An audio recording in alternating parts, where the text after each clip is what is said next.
मेवण्यांकडून काम करून घेणे यालाच म्हणते. ए पळतो कुठं ए.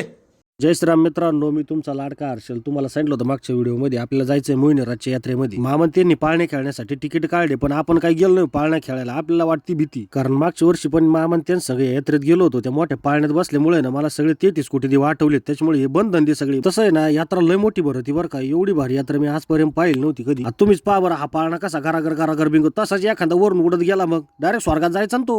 त्यामुळे मामाला सांगितलं, भाऊ तुम्ही तिकीट काढा, तुमच्या पोरांचे काढा, आपलं काय तिकीट काढू नका, आपण व्हिडिओ काढू म्हणलं. एक तर आधीच पाळणे पाहून माझे डोळे बिंगायला लागले. शेवटी मामान ते बसले याच्याच मध्ये, पण खाली उतरल्यावर ना भाऊ त्यांना अख्खे देव आठवले बरं का. ते भाऊ इथून पुढे परत बसायचं नाही आम्हाला. मामाचे 2 मुलं आहे ना, या अवतार पाहूनच रडायला लागले. म्हणलं द्या भाऊ इकडं, काय त्यांना नाही त्या म्हणलं पुढे तुम्ही. मामान ते वरती तर बसले, पण तिथं आहे ना 2-2 जणच बसायची परमिशन होती. हे 3-3 बसत होते. ओ मी मागून ओरडलो, 2-2 बसा, 3-3 काला बसा तुम्ही. शेवटी ते त्यांच्या मर्जीनच बसले.